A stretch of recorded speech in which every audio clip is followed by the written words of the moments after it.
E o AgroAlagoas foi até o município de Palmeira dos Índios para mostrar um fruto que é muito difundido na região agreste e que os agricultores familiares estão difundindo sua plantação para ter uma renda extra. Você já ouviu falar sobre o umbu-cajá? Inclusive, técnicos da Embrapa estão pesquisando para ter um mapeamento do umbu-cajá, já que tem uma expressão socioeconômica muito forte, principalmente na região agreste do estado. E a pesquisa, ela tem o objetivo de fortalecer a conservação no campo e levar renda para o agricultor. O umbu-cajá é uma planta arbórea, considerada um híbrido natural entre o umbuzeiro e a cajazeira, e tem origem desconhecida. Possui aproximadamente 18 espécies e é encontrada em plantios desorganizados. Esta fruta, ela é considerada por suas características intermediárias entre duas espécies como sabor agridoce e aparência esverdeada. A árvore do umbu-cajá, ela é nativa das regiões semiáridas do Nordeste brasileiro, podendo ser encontrada em áreas de transição entre a Caatinga e a região da zona da Mata Atlântica. A fruta, ela é rica em vitaminas A, B1, B2, C, minerais, cálcio, ferro, fósforo e antioxidantes, sendo uma fonte de nutrientes e com propriedades benéficas para a saúde. E o AgroAlagoas veio até Palmeira dos Índios, no povoado Lagoa Funda. E aqui ao meu lado a Dona Maria de Fátima, ela que está num projeto da Embrapa Alimentos e Territórios com a ideia de fazer o levantamento, toda a sustentabilidade do umbu-cajá. É isso, Dona Maria? Verdade. Como é que foi, né, essa recepção? Como foi que a senhora recebeu a visita dos técnicos da Embrapa para conversar sobre umbu-cajá, uma coisa que tem tanto aqui, né, que é desperdício. Como foi essa abordagem primeiro? Como foi essa conversa? Eles chegaram aqui, né, no nosso sítio, né, no meu só não, nem alguns por aí, né. Aí em tudo que ela falou, né, sobre como era, que era, pelo que ela falou, né, a gente fiquemos assim, alega assim, pra botar pra frente, né, porque assim, nem todo mundo que chega aqui no sítio da gente, a gente vai acreditar, né, diante de tantas mentiras, de tantas coisas que a gente vê por aí, de tantas promessas, tantas coisas, porque tem gente que chega num sítio, aí tira retrato de caixa de imbu, tira não sei o que, pensando que é a bem do produtor, mas às vezes nem é a bem deles mesmo. Mas aí quando elas chegaram, nós sentimos confiança neles, sabia que era uma coisa verdadeira, era uma coisa certa, que ela queria ajudar e mostrar para o pessoal, para o mundo assim que não conhece, a importância do umbu-cajá, né? Porque o umbu-cajá, ele é um imbu muito bom. Tá com 38 anos que eu casei. E quando eu casei, já existia esse pé de imbuzeiro aqui. E é uma renda muito boa pra gente. Porque a safra dele começa em maio, vai maio, junho, julho, agosto, setembro, já teve safra que vai até outubro.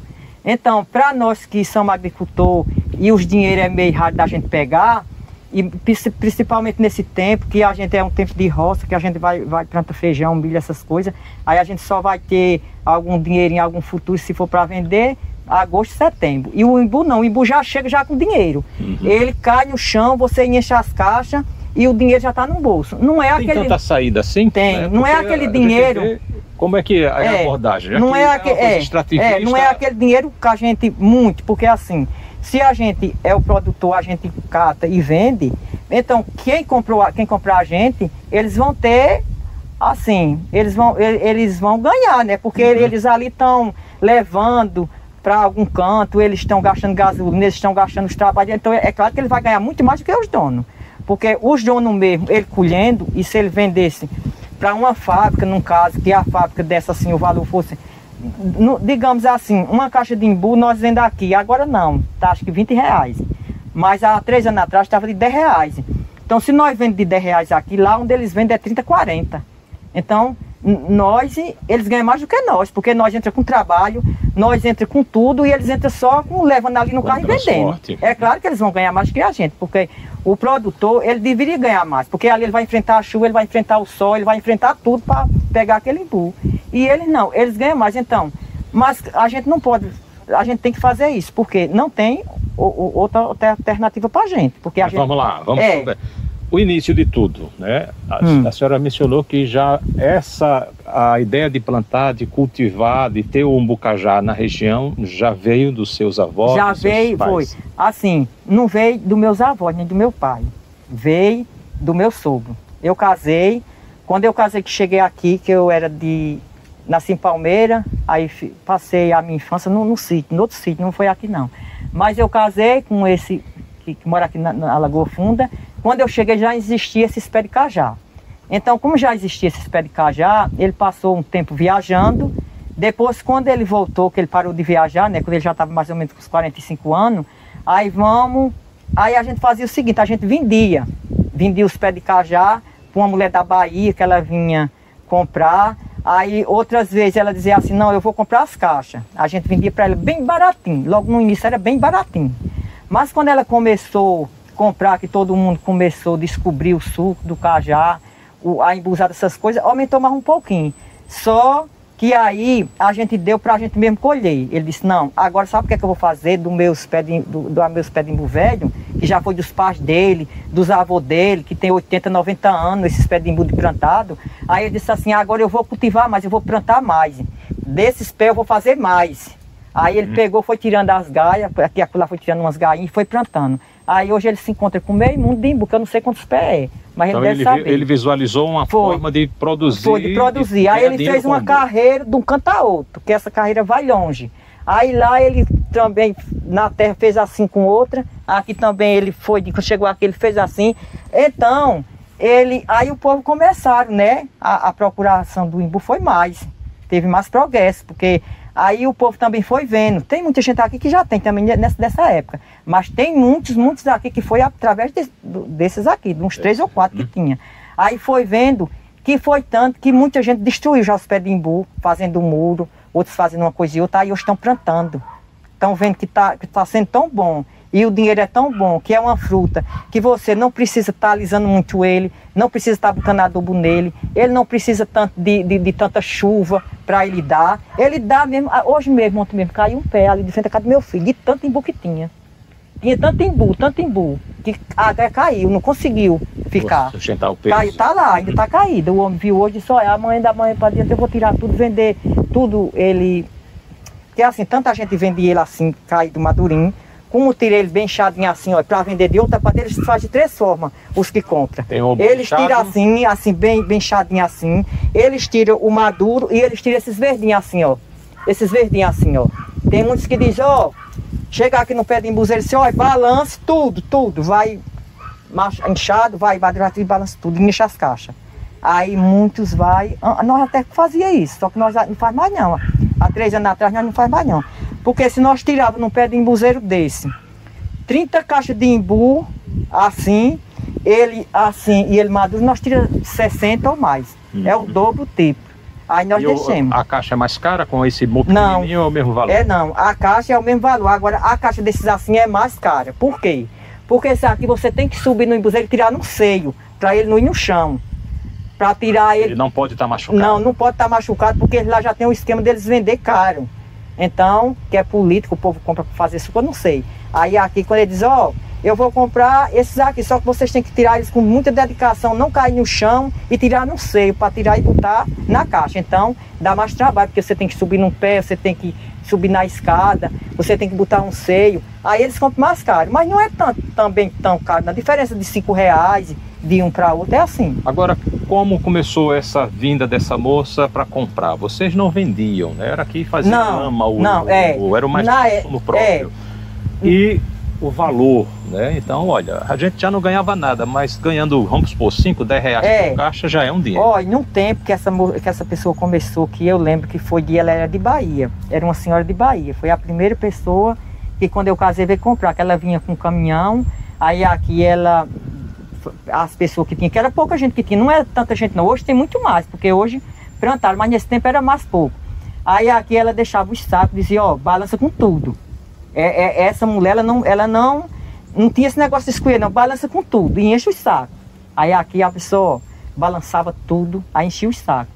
Aí quando ela vinha, tipo hoje, aí amanhã, por exemplo, ela vinha hoje de manhã. Aí passava hoje o dia, quando fosse no outro dia, 24 horas ela vinha pegar. Aí quando ela chegava, levava. O senhor acredita que teve uma vez que ela veio e mandou a gente balançar o imbu. Nós balançou, eu acho que, não sei se foi 10 sacos ou foi 15. E ela não veio buscar os imbu e a gente perdeu. Eita. Perdemos o trabalho, perdemos o imbu, aqui mesmo. Perdemos o trabalho, perdemos o imbu e ela não veio. Aí depois, quando foi no outro ano em seguida, ela começou a vir de novo, mas aí já começou outras pessoas também. E depois de uns 5 anos ou 6 aí, nós já temos aqui na Palmeira um homem que chama ele João Cabecinha. Ele já tem um caminhão que ele compra de todo mundo. Aí já tem outro ali no sítio do meio, um que ele fez até uma fábrica lá na casa dele. Aí depois que ele fez também começou a comprar e começou a melhorar. Não tanto assim como deveria, mas ficou bem melhor. O que é que a senhora sabe? O que é que se faz do umbu, né? O que a senhora aprendeu com o pai do seu esposo, ou os avós do seu esposo? O que é que faz além para... O que é que aproveita do imbu? O imbu, a gente faz o quê? A gente faz o suco, tanto dele maduro como dele assim, bem inchado, a gente faz o suco. Eu faço assim, eu não boto o caroço, mas por causa do liquidificador. E também a gente faz a embusada, que é muito boa a embusada. Você pega ele verde, pode ser verde, mas não tão verde, porque esse aqui é muito verde. Mas pega ele num tipo que não esteja muito verde, aí cozinha ele, depois que cozinha, aí a pessoa coa, aí tira a polpa dele, joga os caroços fora e fica aquela polpa bem grossa. Passa no liquidificador, aí coloca leite, coloca castanha, olha, não fica tão gostoso no mundo que todo mundo acha bom, a maioria, né? Ele tem um pouco meio amargo, mas a gente bota açúcar, quem quer muito doce pode, quem não quer bota leite condensado, se não quiser botar açúcar, coloca castanha, quem não quer coloca o leite de coco, quem não quer coloca leite em pó, varia do que a gente quer colocar dentro dele, mas o que botar fica gostoso. É o imbu.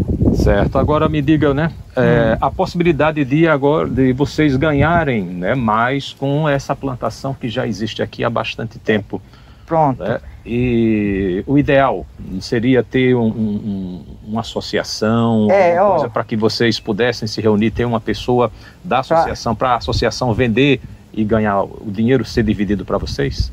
A possibilidade era essa, era se a gente aqui, Palmeira dos Índios, Igaci, aqui nessa região perto, tivesse uma fábrica, que a gente, de fruta, né, e a fábrica pudesse comprar o imbu, porque a gente pegava os produtores que tem os imbu, que é da pessoa mesmo, a gente levava para poder pagar até um carro, juntava da região, quando a gente mora, dizia assim, ó, vamos contratar um caminhão, aí cada um, eu tiro 20 caixas do meu, outro tira 30 caixas do dele, outro tira 40 caixas do dele, a gente leva diretamente para a fábrica. E eles pagar o justo a gente, aí seria bom, porque assim, todo mundo ia se interessar para catar, todo mundo não ia querer derrubar assim, que nem muita gente que derruba, porque eu não tenho a quem vender para vender de graça, outros dizem vender e a pessoa não paga logo, não sei o que, tem aquelas coisas. Porque tem muitos compradores que agora não, tá mais melhor, mas tem outros que demoravam para pagar. Aí para ter uma ideia, teve uma vez que veio um comprador de Pernambuco, um homem desconhecido. Aí ele chegou aqui com o carro, aí ele chegou no sítio, todo mundo, quer catar o imbu para mim? O pessoal quer, disse, pois pode catar que eu vou dar X. Ele deu o dobro dos que estavam comprando aqui. Aí que quando ele disse assim, pronto, aí todo mundo disse, não, pois vamos vender a você. Aí todo mundo meteu o pau a tirar os imbu para vender o homem, aí quando foi depois, o homem levou, no primeiro ano que o homem levou, pronto. Aí quando os outros compradores souberam, aí botaram o valor, eu também pago esse valor. O outro eu também pago esse valor. Aí eu sei que bem que o homem levou os imbu tudo. Quando foi no outro ano, que era para o homem vir, que todo mundo estava dizendo, para o ano, se Deus quiser, o imbu nosso tem preço. Que o homem vai vir, aí o homem faleceu. Eita, aí que quando faleceu, aí a família dele, alguém que era dele, não quis mais assim andar, aí pronto. Aí voltou os mesmos compradores de antes. Ainda hoje está os mesmos compradores de antes. E essa compra é feita por caixa ou ele olha assim a área e diz, olha, o que tiver aqui eu lhe dou tanto? Não, esses que já compram dos produtores, eles compram por caixa. Eles compram por caixa. Tirar tantas caixas, eles compram. Agora, nós mesmos não tem mais como nós tirar, nós mesmos, porque há 2 anos atrás, os meus filhos, um foi para São Paulo, o outro ele tem o trabalho dele ensina, e só tá eu e o marido. Então, como eu tomo de conta da casa, ele ainda bota roça, assim, que planta, tem que limpar a roça, ainda cria uns bichinhos, que no sítio a gente tem que ter 5 ou 6 atividades, né? Porque quando uma não dá, outra dá. Não pode ficar só em um. Não pode ficar só em um, porque se ficar nenhum e não der, a gente vai fazer o que da vida? Aí, agora nós estamos vendendo. Tem um senhor aqui, que também já é comprador, ele não tem sítio, ele compra dos outros, que é bem uma renda para ele. Ele não tem sítio, ele compra dos outros e ele tira, vende para os caminhões e ganha o dinheirinho dele, né? Então ele vem com a equipe dele? Vem com a equipe dele, com os filhos, que ele tem muitos filhos, tem muita gente que ajuda ele, então ele vem com uma carrocinha de burro, aí ele cata tudo, aí está com 2 anos que a gente vende a ele. Não vende, mas assim, a gente não vende como deveria. Porque a última safra que a gente tirou nesse sítio nosso, nós fizemos 13 mil reais. Aí pra gente dar por 5, 6. Aí a gente estamos dando o tipo, né? Porque nós fizemos 13 mil para dar por 6 o mesmo sítio, né? Aí essa questão. Mas aí, se caso tivesse uma fábrica que a gente pudesse vender, a gente contratava umas pessoas certas para tirar, pagava o valor certo às pessoas e todo mundo se interessava para vir tirar. Mas o problema... O problema está sendo justamente escoar a produção. A produção tem... Porque é pouca gente, é só 3 ou 4. É assim, deixa eu ver quantos é que compra mesmo. 3 que compra, certo? 3. É 3 que compra. Aí pronto, se você não vender aqueles 3, fica aí, o imbu fica perdido. Não tem quem vender. Vamos lá. E a senhora recebe a visita da turma da Embrapa, do pessoal da Embrapa, né? E fazer pesquisa, questionário. Aí recebemos e colocaram esse guarda-chuva invertido. Foi. Né? Como foi que a senhora aceitou, entendeu a ideia ali, o projeto? A gente foi assim, ela chegou aqui uma ou 2 vezes, aí ela explicou onde ela era, como era. E a gente viu que tinha algum aproveito nisso, né? E sabia que não era negócio de fazer coisa errada, que nem outros que já tinham chegado. Aí a gente disse, vamos confiar nela e tudo, e confiemos. Aí ela veio, aí explicou para nós, depois que ela ia só fazer essa pesquisa, mas ela não tinha nada a oferecer, ela disse, e nós pode ir em frente. Aí ela ficou vindo, cada vez que ela vinha, a gente ia ficando mais animado, quanto mais ela vinha, mais a gente ficava animado, até que ela veio e botou essa cestinha e está sendo bom, né? E eles pediram para a senhora fazer, né, coletar, contar, Foi. Aí ela preencheu, se responsabilizar, né? Já vai fazer isso, aquilo, outro. Eu mesmo vou me responsabilizar em tudo. Pode deixar aí que eu mesmo já dei o sim para ela. Assinei tudo direitinho. Aí estou aqui, né? Aí nós estamos fazendo isso e ela é quem vai dizer, né? O que é que vai acontecer daqui para frente, para o ano, não sei, né? E hoje para vocês, o cajá é a principal renda de vocês? Para poder ter a subsistência do sítio? O imbu cajá aqui, ela é uma das melhores rendas. Porque assim, a gente pode ter outra renda, mas uma renda para não gastar dinheiro, quem é o imbu cajá. Porque você não precisa adubo, você não precisa estar mexendo muito com ela. O feijão você precisa plantar, você precisa arrancar. Se começar a chover, aí lá tudo desce todo. O milho também do mesmo jeito. Uma série de pragas. Tem as pragas. O imbu não, o imbu é umas bênçãos de Deus. O imbu, depois de ele querer dar, ele dá. Querer não, ele dá todo ano. Eu nunca, por mais que o ano fosse seco, nunca, até hoje, com 38 anos que eu moro aqui, nunca chegou um ano para nós não colher imbu. Agora, ou vendendo barato ou caro, a gente pode. A senhora disse, olha, a gente não faz nada, né? E ele está aí produzindo. A senhora já conversou e disse, olha, se eu adubasse, colocasse o esterco, desse mais um pouquinho de atenção ao umbu, será que ele não produzia mais e eu ia ganhar mais dinheiro um pouquinho? Ele ia produzir, agora só que ele ia botar tanto que ia cair as galhas. Ele ia botar tanto que ele ia cair as galhas. Ele ia ganhar mais também. Ele ia ganhar mais, é verdade. Mas aí é uma planta que assim, a pessoa não tem muito zelo com ele assim, que nem tem com as outras. Mas mesmo assim ele dá por as outras tudo. Até que agora, olha, daí pra cá, é o tanto que ele fica incomodando, né? Pra não plantar nada aqui debaixo dele. Mas ele dá por qualquer lavoura que você plantar nessa região aqui deles, eu duvido nenhuma ele dá. Não dá. Por mais barato que a gente venda. E se a gente vendesse ele um valor certo, aí era a melhor fruta. Até agora, a melhor fruta para nós aqui é o imbu cajá, para fazer dinheiro. Então tá bom. Porque você faz rapidinho. Os outros, nós já plantamos. Nós plantamos feijão, milho, amendoim, nós plantamos várias coisas, mas para tirar o imbu, até agora, para nós mesmo, só foi o imbu. É o que dá mais dinheiro. E é porque a gente vende barato, viu? E é porque a gente vende barato. Se a gente vendesse num preço justo... Tava bem melhor, né? Tava bem melhor. Tá bom, então. Aí, como a gente já está nessa idade, eu, meu marido, já estou com 62 anos, ele também. Então, a gente queria, assim, deixar algum futuro por filho, por neto, para aquelas pessoas, né, que não teve, né? Porque a maioria do povo, muitos destruíram já os pés de imbu, muitos destruíram. Mas nós não queremos destruir. Ele diz assim, ó, eu quero plantar mais, não destruir. O meu marido pensa assim, né? Não sei se todos pensam. A senhora tem mais ideia de quanto tempo leva para começar a colocar o fruto? Plantei ele pequenininho, até ele começar. Planta ele uma estaquinha, é o quê? Para ele começar a dar. De pouco, né? Ele vai dando de pouco, aí vai cada ano ele vai dando mais. 3 anos. Se plantar uma estaca meia grande, que já esteja olhada e tudo, 2 anos ele já começa a dar. E ele começa a fazer sombra. Aí ele começa a fazer sombra, aí ele começa a crescer. Aí quanto mais os anos vai passando, é que ele vai ficando grande. Agora só não pode assim, em sítio de imbu botar gado, porque o gado come, tanto come a fruta como come então não é indicado ter o boi junto aqui? Não é indicado. Onde você tem a carreira de imbu, no tempo que ele começa a dar, não é se botar gado, já era. Se for um cercado que tenha gado, destrói tudo, que eles comem mesmo. Eles tanto comem o imbu, como comem a folha. Então tá bom. Muito obrigado, então, por sua participação, dona Maria. Tá bom, foi um prazer receber aqui na nossa comunidade, viu? E que Deus abençoe vocês todos e que os outros anos possam vir, né? E que a senhora reúna o pessoal depois aí para a ideia de ter verdade, associação. nós vamos para isso, né? Ela tá aí para quem sabe, né? Quem sabe ela não...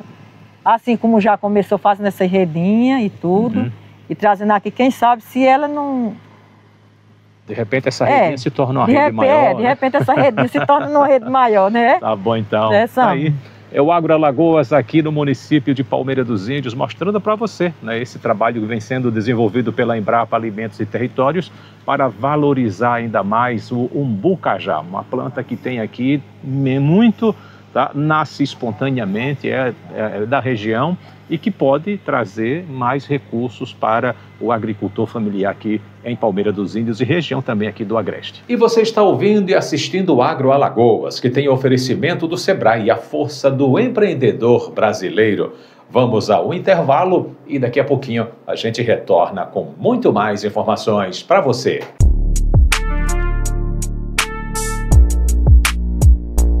E agora eu vou conversar com o Cristiano Barbosa, ele também ele produz, ele vende um umbu-cajá aqui no povoado Lagoa Funda. Sim, senhor.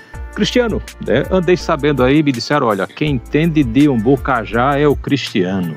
Como foi essa sua ligação com o umbu-cajá? O que é que você sabe para cultivar o fruto, para colher, como é que ele está bom, como é que... com relação a tudo, relação ao umbu-cajá. Eu fui me criar com meu pai, né? Já trabalhava com cajá. E fui me crescendo com ele trabalhando e fui aprendendo com ele, né? A cajá é uma fruta muito boa, que ela está sendo melhor do que a manga, do que o caju aqui pra gente. A gente trabalha demais, despesa, mas dá para arrumar o dinheirinho, né? A fruta é muito boa vendida. Ela tem 3 tipos de venda. Tem agora que está de 30 de vez, tem a madura de 20, 20 da outra, 22 e é o balançado de 20. Então, as pessoas que compram a você, né, ele tem as 3 opções. Isso, né? Senhor, A de vez, a madura e a verde. E a caixa. A de vez é 30. A 30 hoje, né? Isso. E a madura? Tá de 20. E a balançada tá de 20, 22. O que é a balançada? É o verde, que ela balança tudo, apanha tudo. Na hora que balança o pé, o que caiu... Vai tudo. Vai tudo. É o mais barato hoje? É o mais barato. Barata tava, né? Que era 10 conto, 12 conto. E agora que essa tá vindo os compradores de fora da Bahia e tá dando o valor pra gente, né? Essa semana mesmo eu fiz 2 carradas. Tirei 700 caixas de imbu pra Bahia. Tá vindo outro caminhão buscar amanhã novo. Deus tá mandando esse pessoal de fora e tá sendo melhor ainda. Aí, ou seja, vem os de fora com um preço melhor, automaticamente os de cá, não posso ficar de fora também. Isso, aí é justo. É justo. Se não tivesse o pessoal de fora, você estava vendendo o preço mais baixo. No preço que eles queriam. Não é o preço que eu que produzo, digo, olha, agora eu só vendo a minha caixa por X, né? Não, era o preço que eles queriam. A gente tinha que vender, não tinha por quem botar, né? Eles compradores a eles. E graças a Deus já tem umas 20 roças compradas. Eu tenho mais de 20 mil timbu comprado, fora o que eu tenho, né? Então você viu um grande filão aí, dizer, olha, eu vou também entrar, né? Eu produzo e estou comprando a produção das outras pessoas. Isso, é. Agora me diga o seguinte, né? Com relação a essa parte da produção, tá?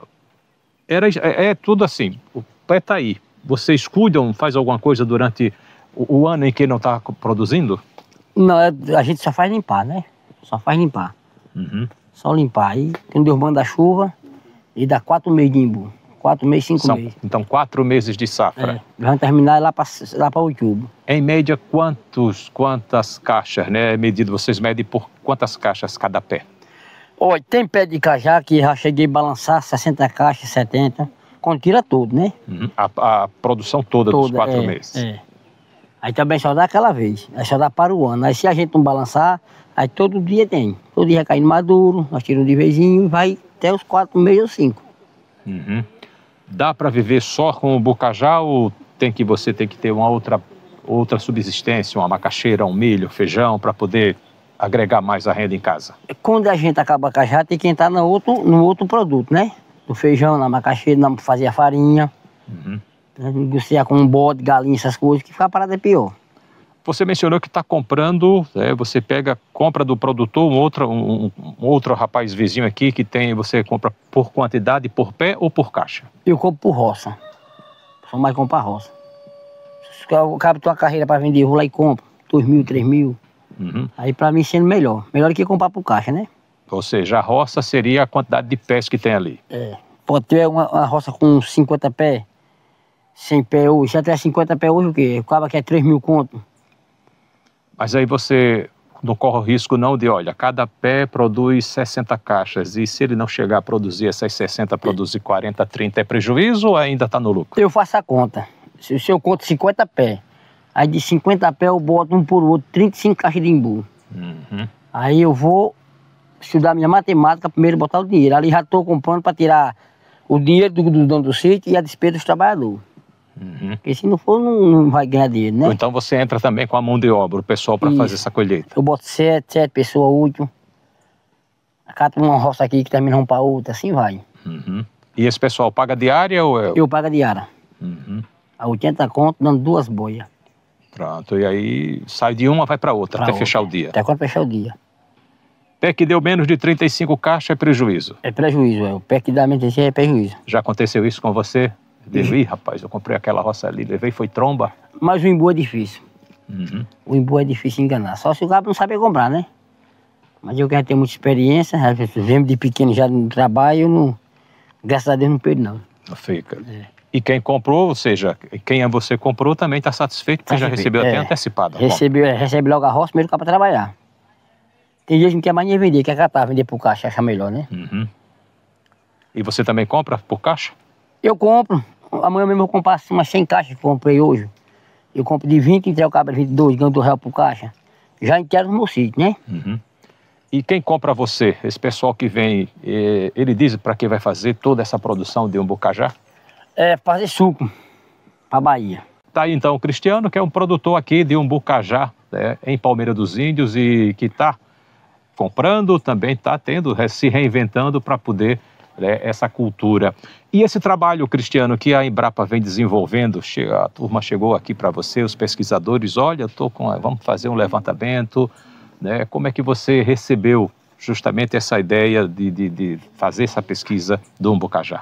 Eu achei bom, né, graças a Deus, porque vai dando valor mais gente, né, o pessoal está vendo, os compradores de fora vão assistindo, vão acompanhando, né, vem correr atrás da gente. Graças a Deus chegou um da Bahia, já levou 2 carradas de semana, pagando certinho, e amanhã vem buscar outra carrada, para semana que buscar mais, e Deus abençoe que sempre vem, né? O dinheiro paga antes para poder carregar ou só depois que tiver? Assim que carrega, ele já faz o pagamento. Não fica fiado de uma caixa. Ou seja, risco nenhum de... Não, o pai foi embora e não pagou? Não. Graças a Deus não. Até hoje não, né? Porque é uma mercadoria boa, todo mundo quer. Porque se ele não tiver o dinheiro para pagar na hora, o outro vem atrás, quer, tem o dinheiro, pega, né? Uhum. E mesmo assim, a gente olha, ainda tem muito umbu espalhado pelo chão, né? Tem. E estão juntando. Daqui a pouco vai juntar umas 60 caixas ali ou mais. Uhum. Estão carregando na carroça. Carregando. Muito bom, graças a Deus, né? A fruta é muito boa. Uma ideia, Saúde. Já que você disse que tem tanta experiência aqui, né? Você calcula mais ou menos a produção dessa região em quantas caixas? Olha, eu já tá com uns 15 dias que comecei a tirar mesmo, já vou tirando 800 caixas. 800 caixas? 800 caixas eu. Tem 15 dias de produção? Dentro de 15 dias. E não estou tirando todo dia, né? Não estou tirando todo dia. Hoje mesmo, só estou só juntando. Aí, pronto, amanhã e sexta eu balanço umas 150. Quando for de segunda para de sexta, eu vou ter que carregar um caminhão para a Bahia com 400 caixas. E assim, graças a Deus, né?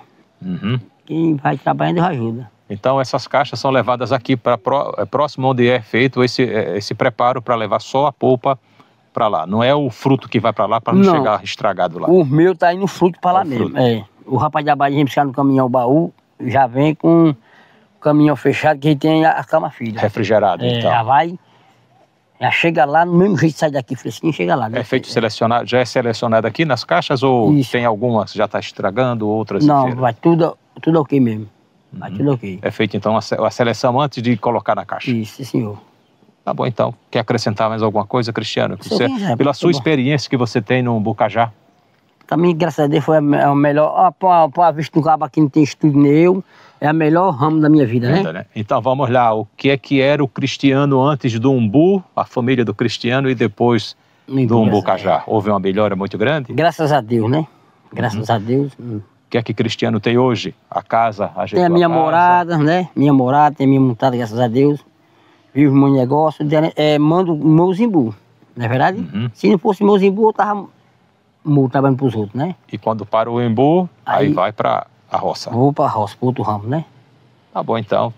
Tá aqui o Cristiano, ele que é um produtor de umbucajá aqui da região em Palmeira dos Índios, né? Tá aí participando também dessa pesquisa da Embrapa Alimentos e Territórios. E o Agro Alagoas continua aqui em Palmeira dos Índios, né, num experimento da Embrapa Alimentos e Territórios sobre umbucajá. E a Semiramis Ramos está aqui, ela que é pesquisadora da Embrapa Alimentos e Territórios e vai falar para a gente, conversar para a gente, né, o que foi que despertou essa ideia de explorar, de fazer esse levantamento com relação a umbucajá, Semiramis.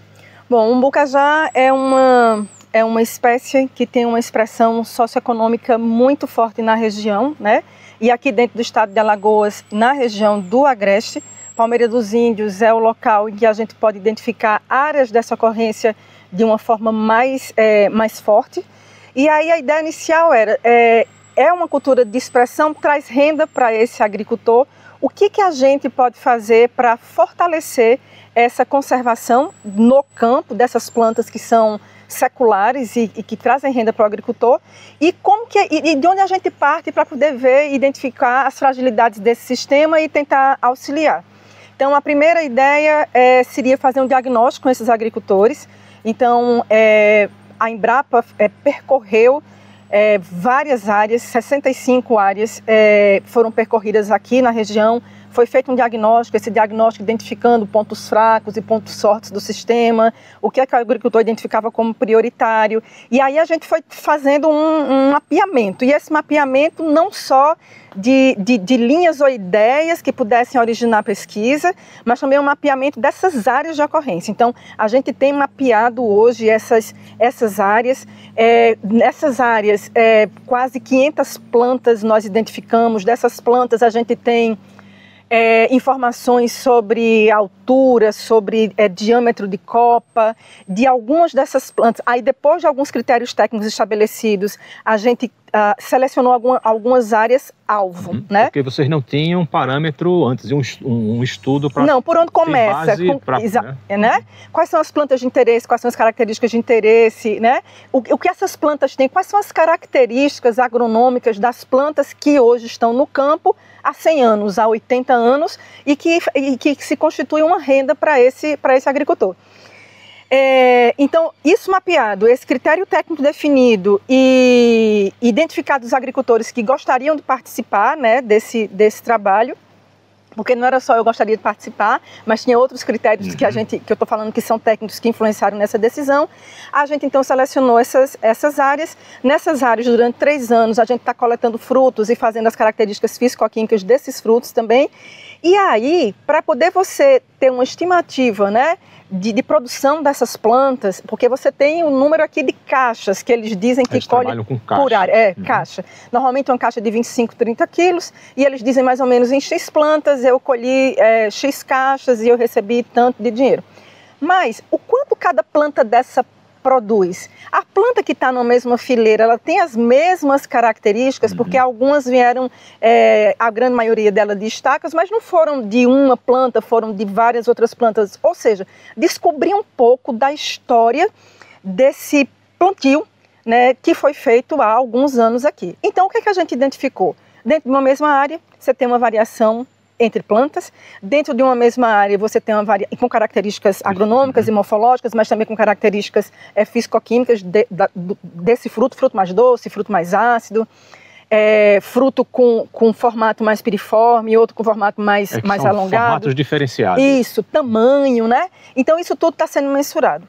E para mensurar a característica de uma forma mais precisa, e a gente fazer depois uma correlação com essas caixas que eles estão falando, a gente colocou nas áreas, nos quadrantes da planta, essa estrutura, que essa estrutura permite com que a gente colha esses frutos, conte e pese de uma forma mais precisa, para poder estimar essa produção por planta. Evidentemente, esse agricultor ele foi convidado para fazer parte desse experimento, então a gente chama que é uma experimentação participativa, e a gente não está aqui todos os dias. Agora, esse coisa que vocês colocaram aqui, essa estrutura, vocês medem só a quantidade de frutos ou você tem a área desse equipamento para poder... Não, a gente tem o raio, né? Foi construído de uma forma que a gente pudesse ter uma estrutura que abarcasse a quantidade maior possível, que ficasse firme, aguentasse esse vento e tal, e conseguisse... A gente tem essa área, a gente tem a copa, a gente sabe quanto tem essa copa, a gente sabe quanto tem essa estrutura, e a gente está com 3 ou 4 estruturas dentro de cada planta. E a ideia também é que depois, quando eles colhem, eles vão dar para a gente depois o final de quantas caixas também eles tiraram. A gente acredita que, e não é um ano que a gente vai fazer isso, a gente já está aqui há uns 4, essa parte de produção a gente está começando de uma forma mais precisa agora, e a ideia é que daqui... na próxima safra, e na próxima safra, no mínimo 3 safras, a gente tenha esse quantitativo de produção para que a gente possa, de uma forma mais segura, falar sobre essa planta. No futuro, sabendo as características desse fruto, sabendo quanto produz essa planta, caso esse agricultor queira aumentar essa área dele, fazer um novo pomar, e aí agora um pomar comercial no sentido de delimitar espaçamento e ter outras informações, aí ele pode fazer com mais segurança, sabendo qual material genético ele está trabalhando. Mas, a princípio, primeiro mapear essa área de ocorrência, saber onde está, qual é a distribuição dessas plantas, isso a gente tem, porque a gente tem um mapa de todas as áreas, quantas plantas tem em cada propriedade dessa que a gente mapeou, e com base nesses critérios, algumas plantas selecionadas, saber as características morfo-agronômicas dessas plantas. Com relação aos frutos, já tem o teor de mais ou menos a polpa, né? São diferentes ou tem um padrão? Não, tem diferença, inclusive tem diferença, como eu falei, entre plantas de uma mesma área, né? Então, assim, a gente tem frutos que já foi, numa avaliação preliminar, já foi visto que são frutos mais ácidos, outros frutos mais doces, outros frutos que você tem uma quantidade maior de polpa, casca, enfim, isso está sendo medido. Agora a gente vai ampliar mais um pouco. Evidentemente a gente não pode fazer de todas as plantas que foram mapeadas, por isso que a gente tem nessas 3 áreas que foram selecionadas, então a gente vai ter informações dessas plantas que foram selecionadas por esses critérios, essas informações mais detalhadas. Ou seja, é um estudo inicial, né, uma pesquisa inicial, e que a intenção é daqui a 5, 10, 15 anos você ter uma condição que a indústria vai dizer, olha, eu quero o fruto mais doce, eu quero ele mais azedo para poder fazer isso e aquilo outro, e você conseguir, através do trabalho de genética, colocar esse tipo de fruto que a empresa está precisando? Eu diria que é uma pesquisa, eu não diria que é inicial, porque aí a gente já está aqui há 4 anos, mais ou menos. Em termos de resposta, sim. Mas eu diria que são informações básicas, importantes, para que a gente consiga avançar em diferentes linhas de pesquisa. Não tem como a gente, por exemplo, partir do princípio de que eu quero frutos mais doces e vou tirar uma estaca daqui e vou colocar porque os frutos vão ter mais doces, vai ter... Você tem segurança maior se você sabe as características da sua planta mãe para você fazer isso. E uma outra coisa é saber quais são as características dessas plantas que trazem tanta renda para esse agricultor. Se ele tiver que vender para uma indústria, ou se ele tiver que vender na feira e as pessoas queiram frutos maiores, frutos menores, frutos mais doces, frutos mais ácidos, onde é que eu vou encontrar isso aqui? Onde é que eu posso ter isso aqui? O que eu tenho aqui atende à demanda de quem está me solicitando para isso? Ou seja, são informações básicas que a gente precisa ter para poder avançar em alguma pesquisa. Uhum.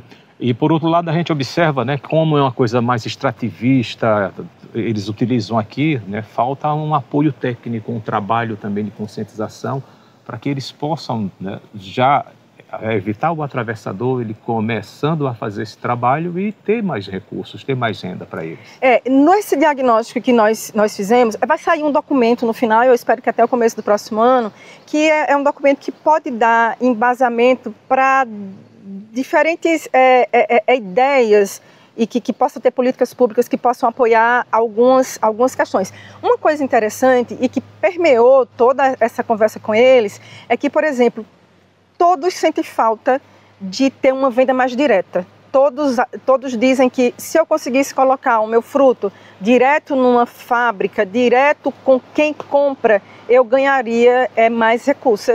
A gente tem vários depoimentos nesse sentido. Então, evidentemente, se tiver uma organização mais sólida, se tiver uma forma de eliminar de fazer com que essa venda seja direta, eu acho que a gente estaria fortalecendo de uma forma muito positiva a vida desses agricultores. Tanto é que a gente observa, né, o quanto de frutos no chão apodrecendo, perdido. E isso aí. Porque aqui foi colhido ontem, e isso porque nessa área está começando.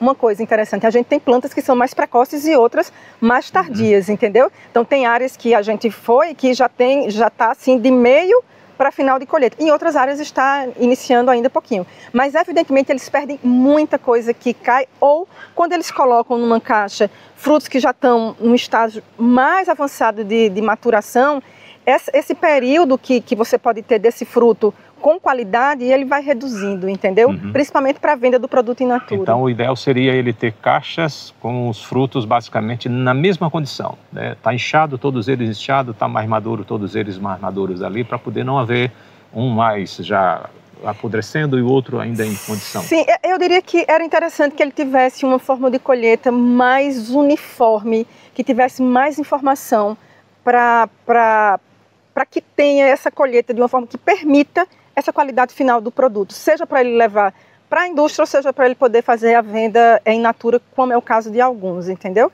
Tem algumas técnicas, evidentemente, dentro da indústria que vai fazer que elimine isso, né?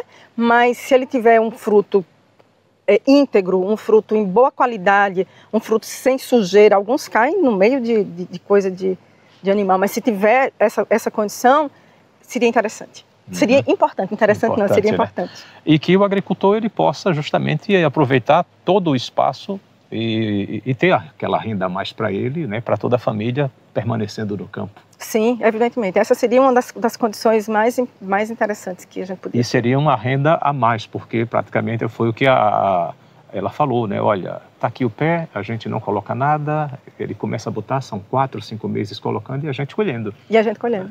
Ou seja, eu não trabalho, não é como feijão, não é como milho que eu tenho que arar a terra, eu tenho que adubar, eu tenho que plantar, eu tenho que cuidar, tenho que ver praga, tenho que ver aquilo outro. Não, é uma planta maravilhosa, né? Mas assim, veja, e isso que, não estou conferindo nenhum trato fitossanitário, nenhum trato cultural, né? Mas se você fizer o mínimo, né, pode ser que isso aqui ainda fique ainda melhor.